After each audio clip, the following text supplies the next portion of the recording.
Nakabili ka na ba ng produkto na sinasabing sobrang effective daw at maraming patunay at mga positive reviews? Pero nung ikaw naman yung gumamit na, why effect naman?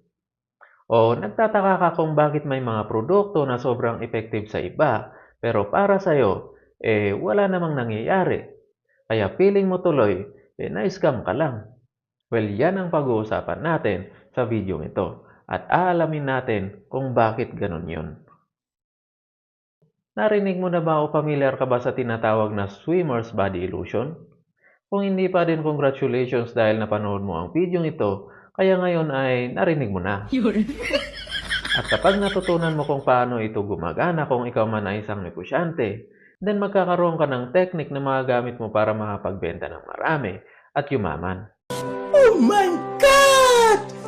Wow! Bilang isang consumer naman, pag bumibili ka ng kahit anong produkto, matututo kang maging critical sa pagsusuri ng mga produkto o mga serbisyo.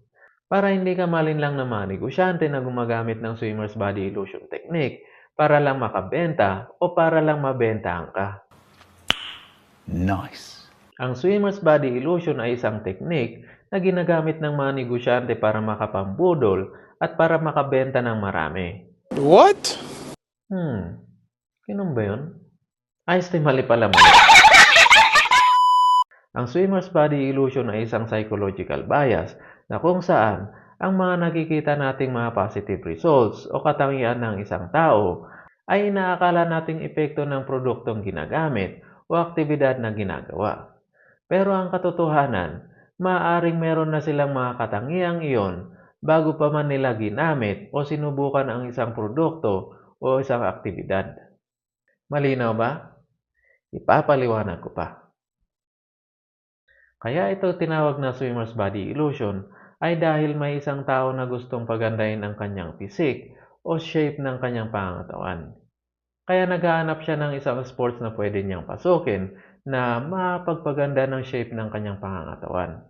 Kaya sinuri niya lahat ng mga possible na sports na pwede niyang salihan. At sa pagsusuri niya, doon siya na-attract sa swimming. Dahil nakita niya yung mga professional swimmers na magaganda yung kanilang mga pangangatawan. At ganun yung katawan na gusto niya.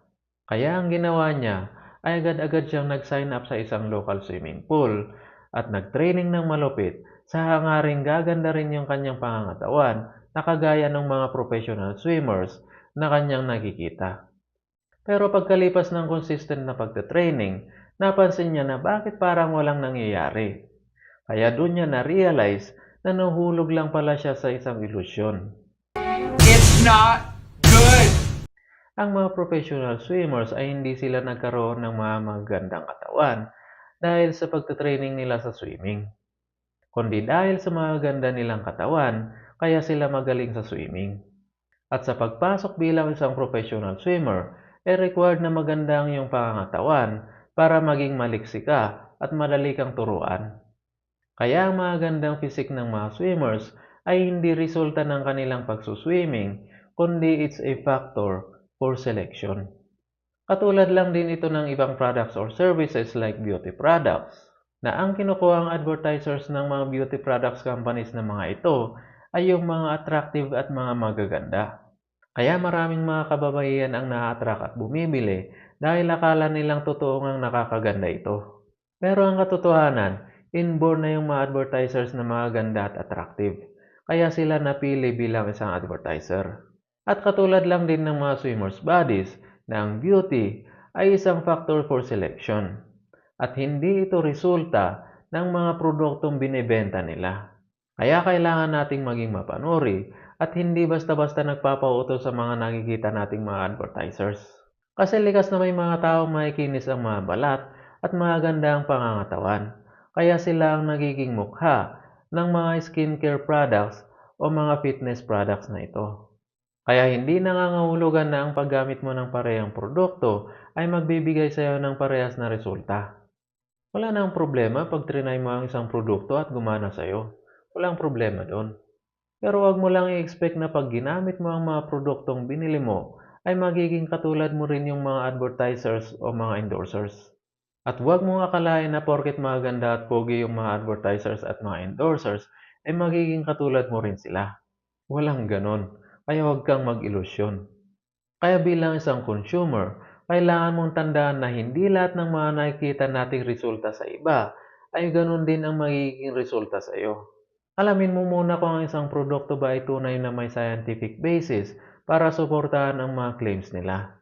Mag-research ka, magbasa ng mga totoong reviews na mula sa mga taong napag-try na, at huwag basta-basta nagpapaniwala sa mga celebrity endorsements. Oops, para malihatan na binulgar natin ang sikretong ito Patay, lago tayo sa mga negosyante nito. Pero bawi tayo sa mga kapwa nating mga negosyante para wala silang masabi. Kung ikaw ay isang negosyante, hindi na natin kailangan ipaliwanag pa. Kasi alam mo na kung ano ang gagawin mo para makabenta. Pero wag mo lang aabusuhin na. Okay lang na gumamit ka ng mga attractive models, pero siguraduhin mo na totoo yung mga kinaklaim mo.